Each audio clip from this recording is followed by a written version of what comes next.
Bonjour et bienvenue sur Europe Hebdo, votre revue de presse européenne hebdomadaire. Pour cette 38e semaine de 2024, la vie de l'Union fait la part belle à l'annonce de la nouvelle équipe de commissaires. Une amende à l'encontre de Google est annulée par le tribunal de l'UE. La Fondation Abbé Pierre alerte sur le sans-abrisme chez les enfants et un compromis est en passe d'être trouvé avec la Chine sur les véhicules électriques. Chez nos chers voisins, c'est l'Europe centrale, avec la tempête Boris, qui fait l'objet d'un grand format. Le Portugal subit d'importants feux de forêt. Friedrich Merz sera le principal rival d'Olaf Scholz pour les prochaines législatives. Les Pays-Bas demandent une dérogation sur l'immigration. Et la Hongrie devra payer son manque de respect du droit d'asile. Et chez nos chers voisins, polémique autour de la visite de Keir Starmer en Italie, la création de zones tampons autour des centres d'avortement en Angleterre et au Pays de Galles, la Géorgie adopte la loi anti-LGBT et la Commission européenne promet l'aide à l'Ukraine pour passer l'hiver. Passons sans plus attendre à la vie de l'Union. Commission européenne, la nouvelle équipe de commissaires dévoilée. Avec un peu de retard, la faute à des difficultés dans certains États membres à nommer une candidate ou un candidat, la nouvelle équipe de la Commission est enfin connue. Une annonce précédée par la démission fracassante du commissaire français Thierry Breton, proposée par le président de la République Emmanuel Macron, qui a publié sa lettre de démission sur X, anciennement Twitter, lundi 16 septembre, évoquant une gouvernance douteuse et des discussions avec l'exécutif français sans l'en avertir pour demander un autre candidat. Il faut dire que Thierry Breton et Ursula von der Leyen ont eu plusieurs passes d'armes, notamment sur la nomination de Markus Pieper, membre de la CDU comme von der Leyen, en tant qu'envoyé spécial aux PME et TPE, perçu comme du favoritisme, puis la nomination de Fiona Scott Morton, ancienne de chez Google, Meta et Amazon, nommée économiste en chef dans la direction de la concurrence de la Commission européenne, ou encore les nombreux échanges musclés entre Thierry Breton et Elon Musk à propos du respect du Digital Service Act, pour lesquels Thierry Breton n'a aucunement été soutenu par le collège des commissaires. Mais le climax de cette rivalité avec la présidente de la commission, c'est certainement quand Thierry Breton a déclaré qu'Ursula von der Leyen était une candidate par défaut pour le PPE. Dans la foulée de la démission de Thierry Breton, le président de la République a nommé l'ancien député européen et ministre des Affaires étrangères démissionnaire, Stéphane Séjourné. Et dans cette nouvelle commission, il récupère une vice-présidence exécutive qui lui permettra de superviser plusieurs commissaires dans le domaine de la prospérité et de la stratégie industrielle, qui aura la lourde tâche de réaffirmer la souveraineté industrielle de l'Union et son indépendance stratégique. Mais revenons au nouveau collège proposé. Ursula von der Leyen avait promis la parité et avait même demandé aux États membres de proposer un candidat et une candidate. Les États membres n'ont pas joué le jeu et dans un premier temps, il n'y avait que 22% de femmes. Cette dernière mouture donne 40% de femmes, échouant de peu à la parité. Mardi 17 septembre, la présidente de la Commission présentait la nouvelle équipe lors de la conférence des présidents du Parlement européen, le Parlement qui aura son mot à dire lors des auditions des commissaires, avec possibilité d'en disqualifier pour manque de compétences ou conflit d'intérêts par exemple. Dans les autres vice-présidences exécutives, Raffaele Fitto, le candidat proposé par Giorgia Meloni, réputé comme centriste, est loin de faire l'unanimité. Ancien proche de Silvio Berlusconi, il a été condamné il y a quelques années pour de la corruption. Mais ce qui choque le plus, c'est qu'un parti d'extrême droite récupère une vice-présidence chargée de la cohésion et des réformes. Kaja Kallas, de par sa fonction de haute représentante, récupère une vice-présidence statutaire. Les trois dernières vice-présidences sont assurées par trois femmes. L'Espagnole Teresa Ribera, qui sera en charge de la transition écologique, de la concurrence et de la compétitivité. La Roumaine Roxana Minzatu, responsable des personnes, des compétences et de la préparation. Et la Finlandaise Ena Virkkunen, en charge de la souveraineté technologique, de la sécurité et de la démocratie.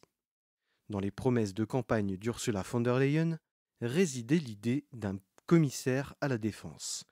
Et c'est l'ancien Premier ministre lituanien et eurodéputé Andrius Kubilius qui récupère le portefeuille avec une ambition: faire avancer l'Europe de la défense. C'est un signe clair du soutien à l'Ukraine, la Lituanie étant l'un des plus fervents soutiens de l'Ukraine.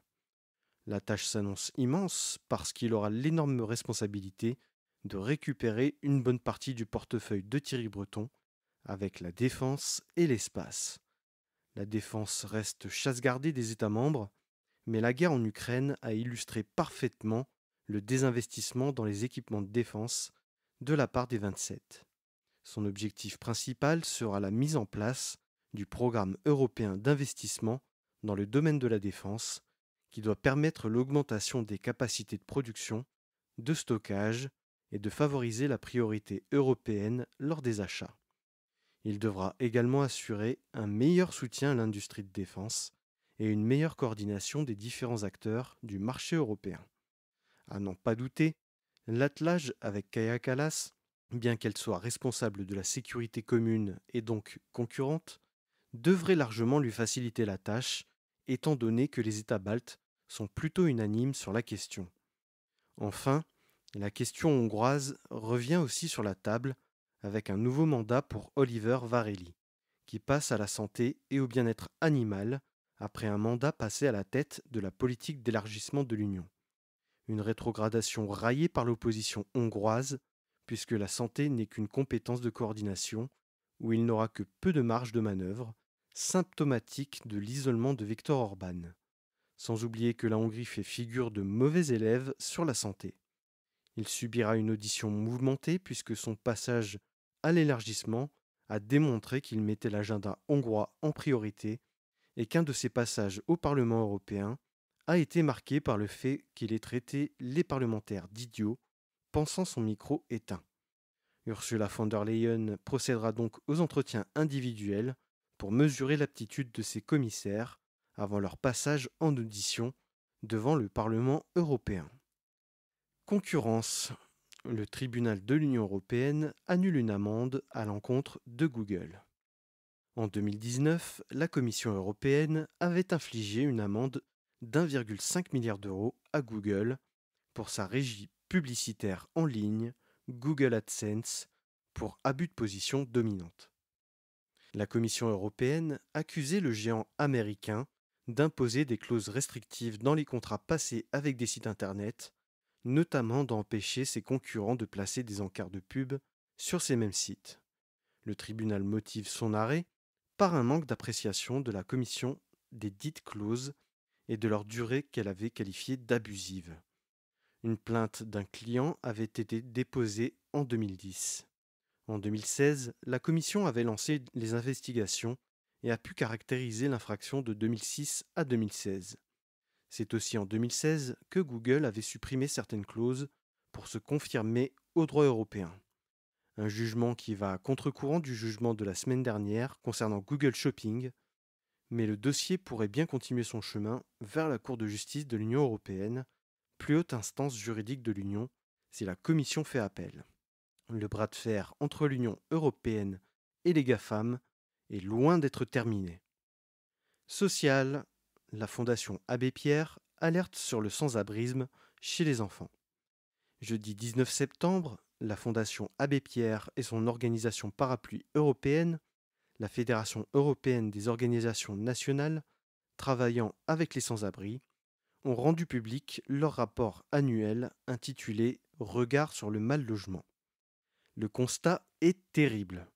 1 286 691 personnes sont sans domicile en Europe et parmi eux, plus de 400 000 seraient des mineurs. Et les associations le rappellent, le décompte est certainement sous-estimé car il est difficile de recenser les sans-abri malgré les progrès des dernières années. L'Allemagne, première puissance économique européenne, compterait 28% de mineurs parmi les personnes sans abri. La France aurait, elle, 1500 mineurs sans abri, un chiffre en très forte augmentation. La mise en place de la plateforme européenne de lutte contre le sans-abrisme en 2021 et la création d'un poste de commissaire au logement dans la nouvelle commission, obtenue par le Danois Dan Jorgensen, donnent des motifs d'espoir dans la lutte contre le sans-abrisme dans l'Union. International, la Commission européenne, proche d'une solution avec la Chine sur les véhicules électriques. Engagée dans un bras de fer sur les véhicules électriques depuis le début de l'année, l'Union européenne et la Chine sont en passe de trouver une issue. La Commission européenne avait proposé de taxer les véhicules électriques produits sur le territoire chinois entre 17,5 et jusqu'à 38%, après une enquête démontrant la politique de subvention agressive de la Chine concernant les constructeurs de voitures électriques. La Chine avait répondu avec plusieurs enquêtes sur le porc, les produits laitiers et les spiritueux européens, considérant que la PAC donnait un avantage indu aux producteurs européens. L'Union européenne qualifiait ces investigations comme des procédures abusives, puisque la PAC répond à toutes les normes de l'OMC. La rencontre entre le commissaire au commerce Valdis Dombrovskis et le ministre du commerce chinois Wang Wentao, jeudi 19 septembre, devait permettre de trouver un accord entre les deux parties, et il semble que les choses aient bien avancé.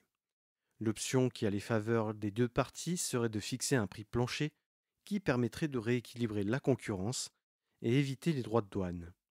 Le commissaire européen en a profité pour faire part des inquiétudes de la Commission concernant les liens de la Chine avec la Russie. Le vote sur les droits de douane au Conseil a été reporté. La Commission ne commente pas ce report, mais il semblerait que les discussions en soient la raison. Une affaire que nous continuerons de suivre ces prochaines semaines. Passons désormais au Club des 27. Europe centrale. La tempête Boris, ou une preuve de plus que les phénomènes extrêmes vont se multiplier. Elle était annoncée depuis plusieurs jours. Elle avait déjà fait des dégâts en Italie. L'Europe centrale en a fait les frais toute la semaine. Samedi 14 septembre, la tempête Boris frappait la Pologne, la République tchèque, l'Autriche, la Hongrie, la Slovaquie et la Roumanie, et des crues immenses ont fait énormément de dégâts dans les pays cités. Les précipitations se sont aggravées pendant la nuit de samedi à dimanche et ont continué lundi. Lundi 16, il y avait 1 mort et 7 disparus en Tchéquie, 6 morts en Roumanie, 1 mort en Pologne et 1 en Autriche. Sur le week-end, la Basse-Autriche, le land qui entoure la capitale Vienne, a connu 5000 interventions dans la nuit de samedi à dimanche. Les crues restaient encore importantes en milieu de semaine et ont persisté jusqu'à la fin de semaine. Un contraste impressionnant après un été sec et caniculaire dans la région. Les services de secours ont fait de leur mieux pour évacuer les personnes en très grande difficulté, mais certains rechignaient à quitter leur maison, se mettant en danger et mettant en danger les pompiers. Les débris provoqués par les crues rendent encore plus difficile la décrue. Les premiers ministres tchèques et polonais, Petr Fiala et Donald Tusk, ont demandé l'aide de l'Union européenne, notamment via le mécanisme de protection civile de l'Union européenne, qui est la plateforme de coopération des protections civiles des 27, et même au-delà. Charge donc au Centre de coordination de la réaction d'urgence de mobiliser toute l'expertise et tous les techniciens disponibles à travers l'Europe pour venir en aide aux pays touchés. Les autres pays ont suivi. L'Allemagne n'a pas tardé à proposer son aide via le mécanisme, comme l'a annoncé le chancelier Olaf Scholz dès lundi. La Slovaquie est particulièrement pointée du doigt pour ne pas avoir anticipé la catastrophe, malgré les alertes météorologiques. Donald Tusk a lui aussi lancé l'initiative de demander une aide financière à l'Union européenne pour les futures réparations. Message bien reçu par Ursula von der Leyen, qui a promis 10 milliards d'euros nets, sans cofinancement et sans condition, via le Fonds de solidarité de l'Union européenne, lors de son déplacement à Wrocław, jeudi, avant sa visite à Kiev le lendemain. L'objectif sera de rétablir toutes les routes, l'électricité, les infrastructures et les moyens de communication le plus vite possible. La Commission a reconnu que les 10 milliards ne suffiraient pas, mais que c'est un premier apport pour lancer les premiers travaux. Les cagnottes et les campagnes de dons se multiplient à travers les différents pays pour venir en aide aux sinistrés. Les inondations ont fait une victime politique, un des porte-paroles du ministère polonais du Climat, qui avait annoncé des prêts à taux faibles pour les sinistrés. Il a été contraint de démissionner après les réactions dans l'opposition et même dans son propre camp. Les menaces planent toujours en cette fin de semaine puisque les inondations ont fragilisé certains barrages qui pourraient s'écrouler à tout moment et causer une deuxième vague d'inondations qui serait catastrophique. Portugal. Les feux de forêt ravagent le nord du pays. Encore le week-end des 14 et 15 septembre, les catastrophes ont touché sur le versant occidental de l'Union cette fois. Les feux de forêt ont touché le Portugal, dans les régions d'Aveiro et de Porto, dans le nord du pays, et même au nord de Lisbonne, des feux que le Premier ministre portugais qualifie de potentiellement criminels et qui se sont propagés à cause de fortes chaleurs et de puissantes rafales de vent. Le Portugal a très vite demandé l'assistance via le mécanisme de protection civile de l'Union. Les 6 Canadair portugais semblent bien insuffisants pour lutter contre les flammes.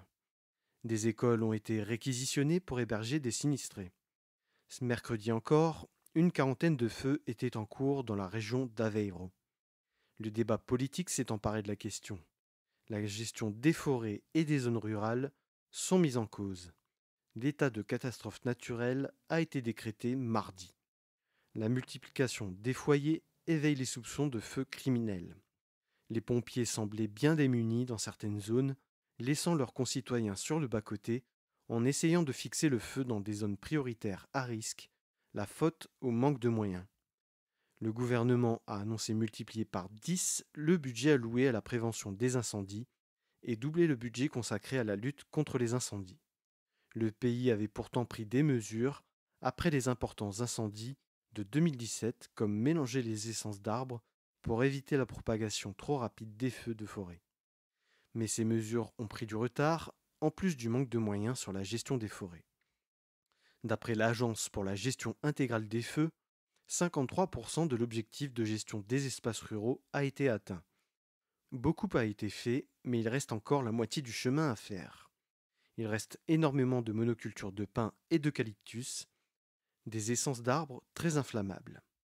Une des causes de ces incendies pourrait bien être l'exode des zones rurales vers les villes, mais aussi l'émigration des Portugais, qui pour beaucoup sont partis ailleurs après la crise de la dette et la cure d'austérité subie par le Portugal, laissant des zones rurales à l'abandon. Et face à la détresse de leurs voisins, le gouvernement espagnol a assuré leur soutien avec l'envoi de 248 soldats et 82 véhicules de l'unité militaire d'urgence, en plus de 2 bombardiers d'eau, dans le cadre du mécanisme de protection civile de l'Union européenne. Allemagne. Friedrich Merz investi par la CDU pour les élections fédérales.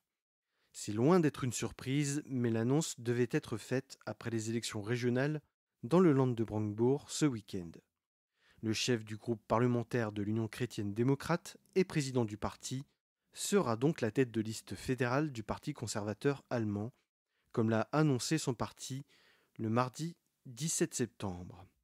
Une annonce précipitée par le retrait de ses concurrents, le chef de l'Union chrétienne sociale de Bavière, la CSU, et Premier ministre bavarois, Markus Söder, et du Premier ministre de Rhénanie du Nord-Westphalie, Hendrik Wüst. Friedrich Merz, dont l'ambition remonte à 20 ans, mais freiné par sa rivale Angela Merkel, qui a pris le leadership du parti au tournant des années 2000 et qui a dirigé le pays jusqu'en 2021, pourra désormais arriver à ses fins. Une succession qui était d'abord promise à Annegret Kramp-Karrenbauer, avant qu'elle ne jette l'éponge, puis à Armin Laschet, dont les bourdes successives ont coûté la chancellerie à la CDU en 2021, notamment à cause de son fou rire lors des inondations en Rhénanie du Nord-Westphalie, le Land dont il est encore président. Friedrich Merz avait lâché la politique en 2009 pour retourner dans le privé. Il a notamment travaillé pour BlackRock. Après la défaite d'Armin Laschet aux législatives, la voie était libre pour devenir président du parti.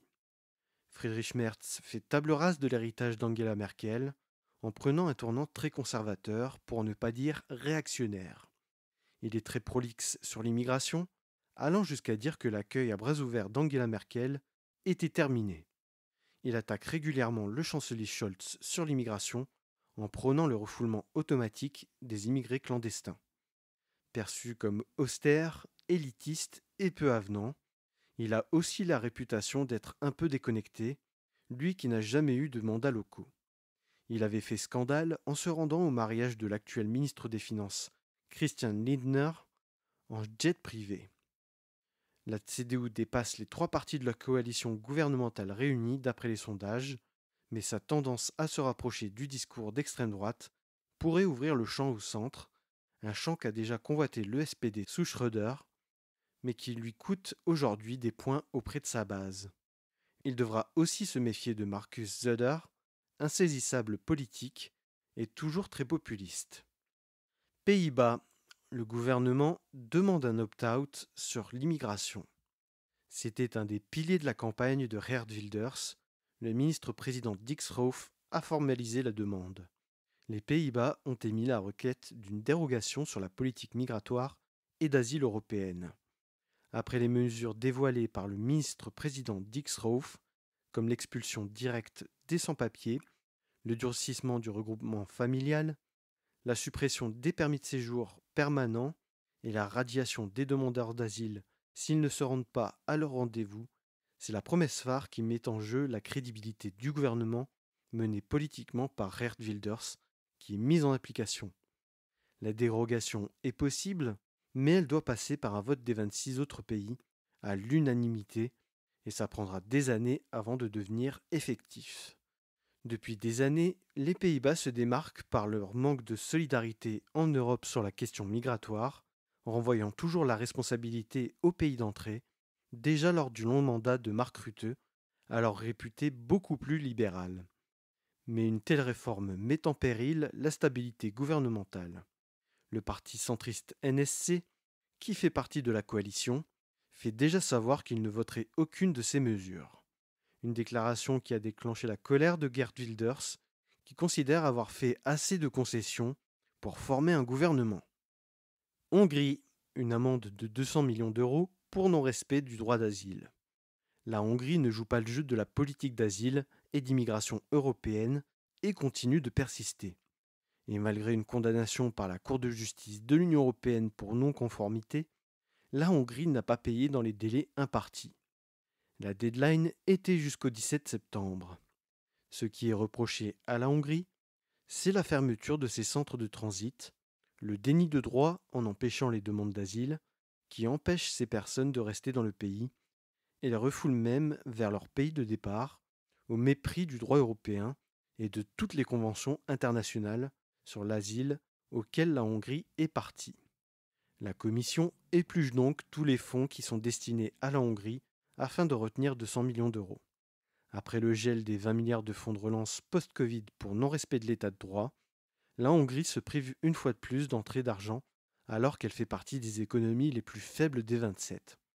Des fonds européens dont on soupçonne Viktor Orban de sa mauvaise utilisation depuis des années.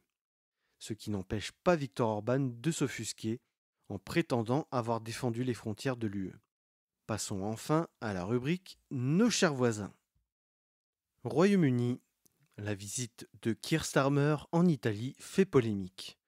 Lundi 16 septembre, le Premier ministre britannique Keir Starmer se rendait en Italie pour rencontrer son homologue italienne Giorgia Meloni. Une visite essentiellement axée sur les questions d'immigration. Étrange pour un Premier ministre qui, lors de sa prise de fonction, a pris pour première mesure de faire cesser l'accord avec le Rwanda, qui consistait à envoyer les demandeurs d'asile au cœur de l'Afrique, au mépris du droit international. Malgré son renforcement des mesures de contrôle aux frontières britanniques, Keir Starmer cherche à soulager les services insulaires et à mieux comprendre le mécanisme italo-albanais. Sur le principe, l'accord entre l'Italie et l'Albanie l'intéresse, puisqu'il part du principe que l'Italie installe ses services d'enregistrement de demandes en Albanie, un moyen de limiter les demandes sur le sol italien et d'assurer un transit dans un pays proche. Le tout financé par le contribuable italien et géré par l'administration italienne sur le sol d'un État tiers. Les demandeurs sont transportés par voie maritime et les capacités de ces centres sont prévus pour 3000 personnes.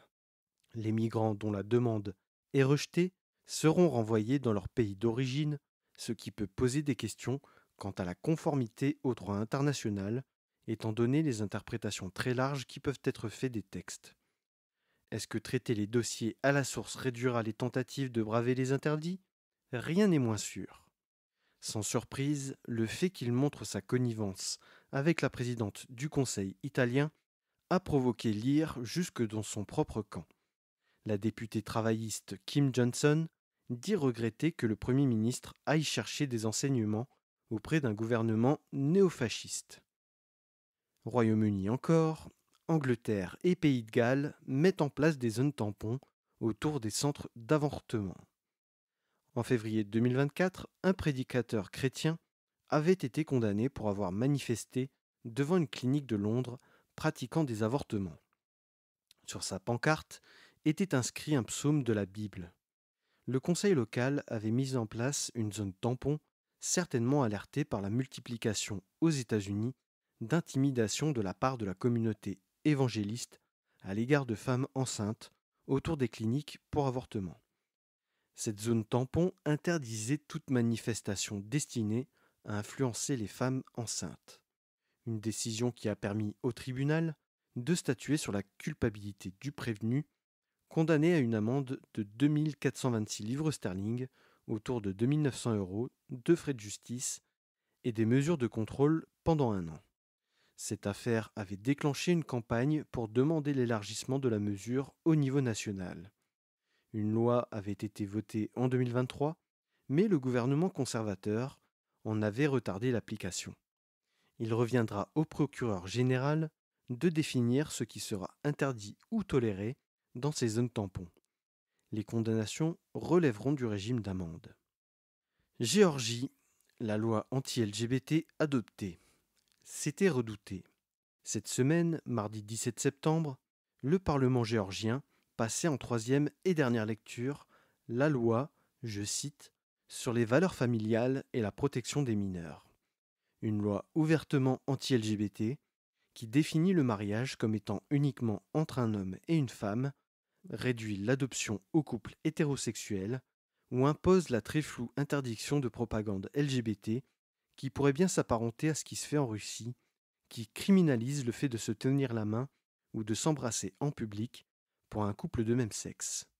Le parti Rêve géorgien justifie l'adoption de cette loi par la protection de la culture nationale. L'opposition et les ONG des droits de l'homme dénoncent une restriction dangereuse des libertés. Le parti au pouvoir a même l'intention de constitutionnaliser cette loi s'il gagne les élections du 26 octobre, ce qu'il semble quasi assuré, puisque Rêve géorgien a fait passer des lois qui restreignent l'expression de l'opposition et va jusqu'à les intimider. Le haut représentant Josep Borrell a réagi en demandant le retrait de la loi et en indiquant que la Géorgie s'éloignait encore un peu plus des perspectives d'adhésion à l'Union européenne. Dans la soirée qui a suivi l'adoption de la loi, la blogueuse, actrice et mannequin transgenre, Kesaria Abramidze, a été assassinée chez elle de plusieurs coups de couteau, vraisemblablement par son compagnon qui voulait garder cette relation secrète. Elle avait posté sur ses réseaux sociaux une photo d'eux ensemble juste avant sa mort. Un assassinat qualifié par la présidente Salomé Zourabichvili de déni d'humanité. L'association Temida, qui défend et soutient la communauté LGBTQIA+ en Géorgie, a mis en place un numéro vert pour apporter une aide psychologique suite à l'annonce du décès de Kesaria Abramidze. C'est le 4e meurtre d'une femme transgenre célèbre en moins de 10 ans en Géorgie. Je me permets d'avoir une pensée pour Kesaria Abramidze, pour ses proches et pour toute la communauté LGBTQIA+ de Géorgie. Ukraine, un plan pour l'énergie et un prêt de 35 milliards d'euros de l'UE pour tenir l'hiver. L'Agence internationale de l'énergie, l'AIE, annonce que cet hiver sera le plus grand défi de l'Ukraine depuis le début de la guerre. 2/3 des capacités de production d'électricité ont été mis hors d'usage par les bombardements russes. C'est la capacité de production électrique des 3 États baltes réunis. Fatih Birol, directeur général de l'AIE, a effectué un point presse à la Commission européenne avec Ursula von der Leyen juste avant son départ pour Wrocław, jeudi après-midi, puis pour Kiev le vendredi. L'occasion pour la Commission d'annoncer une aide de 160 millions d'euros supplémentaires d'aide humanitaire et d'infrastructures énergétiques, mentionnant une enveloppe globale de 2 milliards d'euros depuis le début de la guerre à grande échelle en Ukraine. L'AIE préconise d'accélérer l'envoi de pièces de rechange pour réparer les centrales endommagées ou détruites, dont le coût est estimé à 30 milliards de dollars. Aussi, l'AIE demande à l'Union européenne d'augmenter sa livraison d'électricité à l'Ukraine. Au moment où je vous parle, l'Ukraine manque de 6 gigawatts pour tenir l'hiver, soit l'équivalent du pic d'électricité du Danemark. L'aide de l'UE pourrait bien apporter 4,5 gigawatts. D'après le directeur général de l'AIE, l'Union européenne doit encourager la production d'énergie renouvelable sur le sol ukrainien via des investissements pour augmenter la souveraineté énergétique du pays sur le long terme. L'AIE alerte aussi sur la Moldavie, qui sera victime de l'arrêt du transit de gaz via l'Ukraine à partir du 31 décembre, mettant en péril l'approvisionnement de gaz en Transnistrie et la production d'électricité dans tout le pays et recommande là aussi à l'Union européenne de compenser. S'ajoute aussi le prêt de 35 milliards d'euros à l'Ukraine, issu des bénéfices des avoirs gelés russes. Une enveloppe qui devrait être complétée par les autres pays du G7 pour atteindre les 50 milliards d'euros. Des fonds qui, cette fois, se destinent au budget de l'État ukrainien, sans condition d'utilisation. Le gouvernement ukrainien pourra donc décider librement de la répartition des fonds. Voilà, c'est tout pour cette semaine européenne numéro 38 de 2024. Merci d'avoir écouté Europe Hebdo. Pour celles et ceux qui ne l'ont pas encore fait, abonnez-vous et laissez un avis sur le podcast sur votre plateforme d'écoute préférée, que ce soit Spotify, Deezer, Apple Podcast, Amazon Music, YouTube ou YouTube Music. Pour vous tenir à jour des publications d'Europe Hebdo, suivez le podcast sur Facebook, Instagram et LinkedIn. Et pour soutenir le podcast gratuitement et sans effort, likez, commentez, partagez et laissez des notes partout où c'est possible. Enfin, une remarque, une question, des envies que vous auriez envie de partager, mes DM sont ouverts et je ne manquerai pas de vous répondre. À la semaine prochaine, lundi 17h30 sur Europe Hebdo.